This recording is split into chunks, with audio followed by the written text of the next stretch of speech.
Hi, I'm Kevin McLaughlin. I've been working in the film and TV industry for longer than I'd like to admit. I've been a writer, director, and editor, in addition to working as a camera and lighting person, sound tech, and at least a dozen other roles in the production chain. I'm usually behind the camera, so bear with me today as I pretend to be a TV personality. I've learned a few things during my years in the business, and I'm going to share some of them with you today. I've partnered with a gang here at Set to Go Studio to bring you this lesson for free. We're going to be talking about working with multiple cameras. As I explain this topic, I'm going to keep referring to the two side-by-side worlds of motion pictures, the film world and the TV world. Let me start by explaining these two areas with a little history. If you're not a history fan and you just want to get straight to the how do I do it part of this video, you can skip ahead now to the 4.5-minute mark.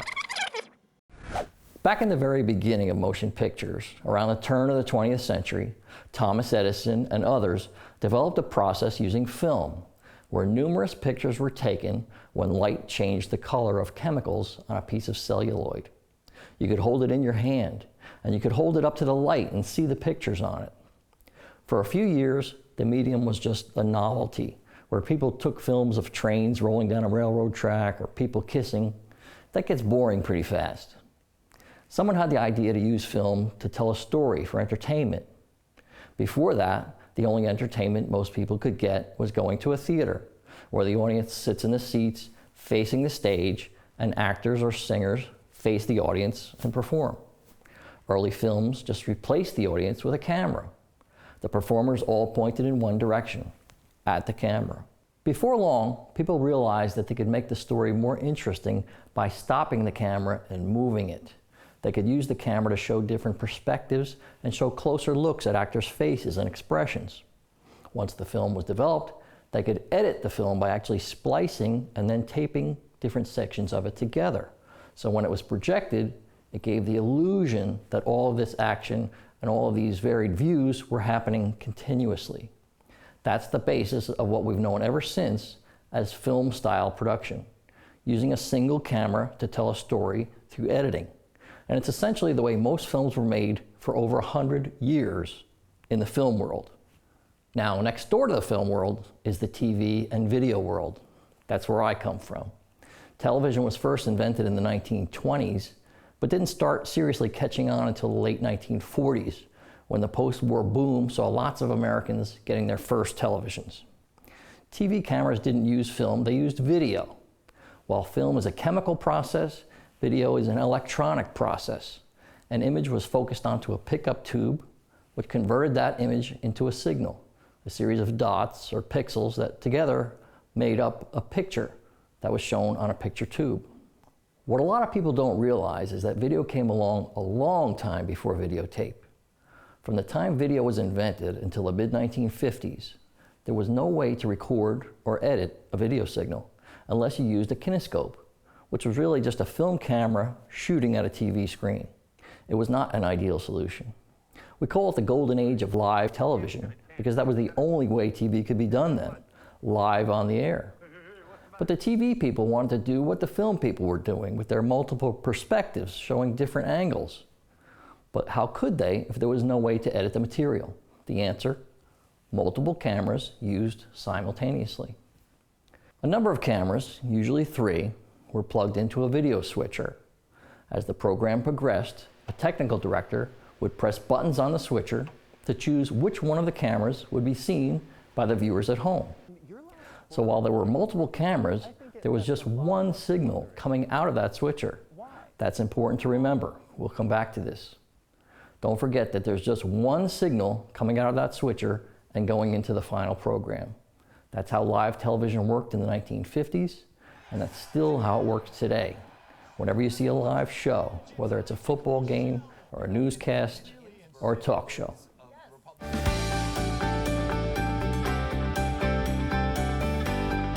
Okay, let's jump to the 21st century. For the past 20 years or so, the film world and the video world have been merging into one. As video technology has improved dramatically and video equipment has gotten much more affordable, film is dying off.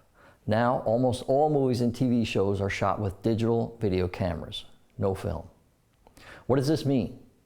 There's not such a division between the film world and the TV world as there used to be.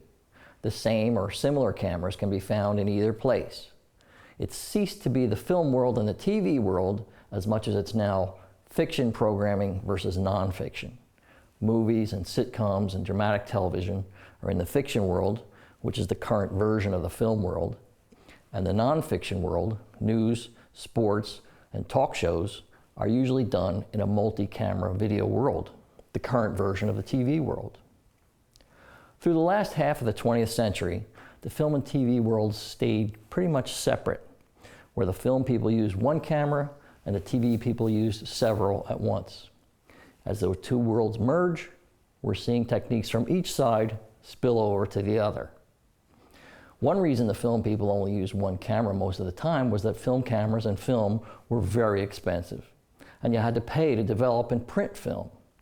Now that video technology is getting cheaper and digital recording is so inexpensive it almost doesn't matter how much you shoot, people on the film/fiction side are more and more often using multiple cameras. As I mentioned earlier, I come from the TV side. I grew up using multiple cameras every day. So a lot of my friends from that world would say, "Kevin, why are you talking about this? Everyone knows this." Well, that's what I thought. In recent years, I've had a chance to work more in the film world, and I've learned something I thought was amazing. The film people have no idea what to do with a second or third camera. The first time I was hired to edit a feature film, I noticed immediately that the director, who was a first-timer, did not understand the concepts we're talking about today. Whenever he had two cameras, he always had them pointed in the same direction, shooting the same thing.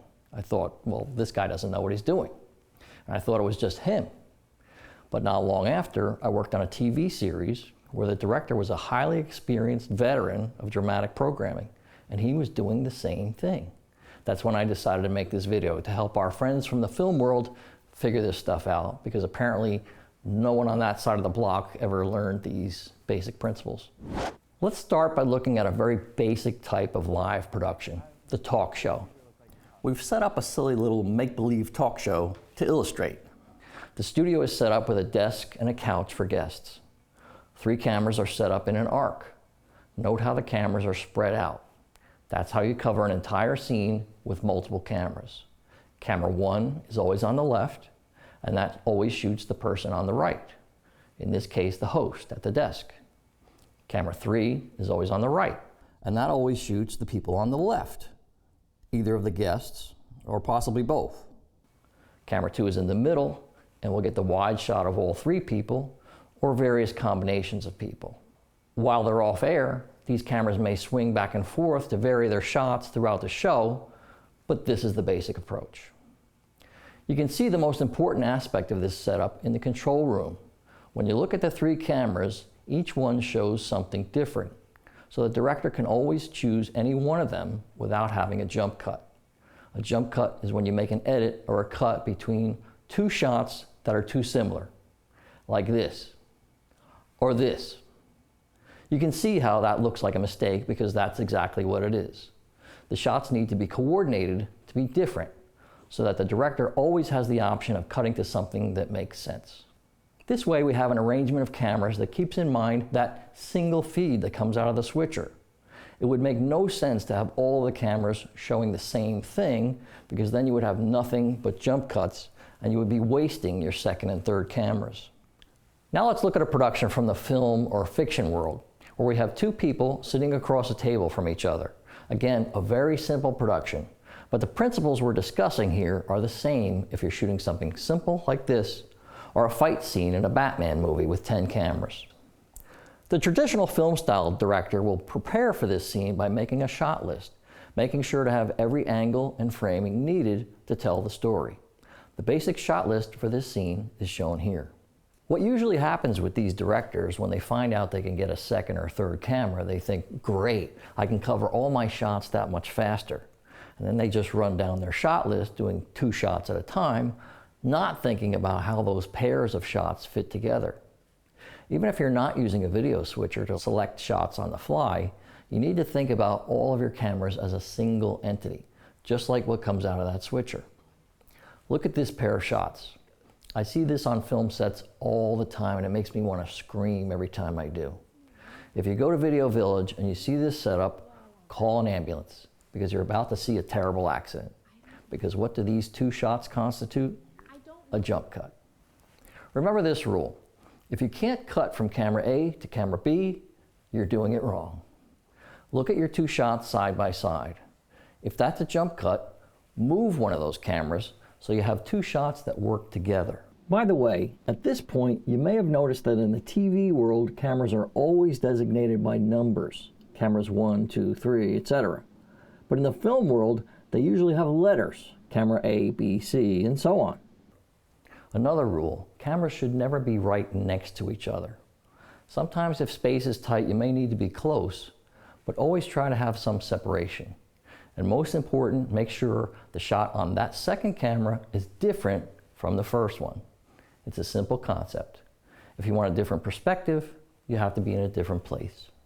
If we move one camera over, and instead of two singles on the same person, we'll put one camera on one person and the other on the pair of people. Then I can always cut from A to B and back again. And best of all, the action will always match perfectly. And the sound will match perfectly.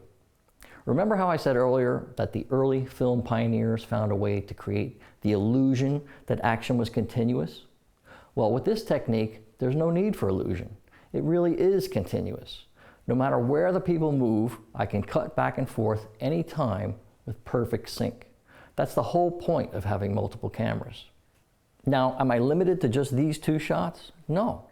I can still do multiple takes and mix and match them, but I always want to have the option of that magically perfect cut between the two shots that were done at the same time. In the end, the wrong way will give us all the same shots, but they just won't be as smart or useful as they'll be when we set them up properly. I know that some of the film people will say, we can't do that because then we would have to have two angles clear of crew and equipment, and we would have to light two angles at once. Well, yes, you do have to do those things, and no, it's not impossible. You'll spend a few more minutes setting up a scene, but you'll shoot it quite a bit faster, and you'll edit it way faster, and it will look better in the end. Another issue to think about. Most serious productions these days are shot at a very high resolution, 8, 10, 12K, much higher than the final product will be. That means that if you have this wide shot on one camera, there's no need to shoot a tighter version of it because you already have it on the wide shot. If this wider shot is in 8K resolution, I can zoom all the way in to here in post-production without losing any resolution in my 4K final product. One more technical issue I want to address. Anytime you have multiple sources going into your edit, whether it's audio recordings or cameras, anything that was recorded at the same time, you should always be sure to have the same time code on all sources and shoot a slate before every take. In the film world, the master time code is usually generated by the sound mixer.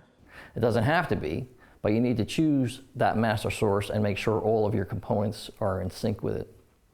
Make sure the slate is clearly visible on all cameras at the same time and the clap is clearly audible.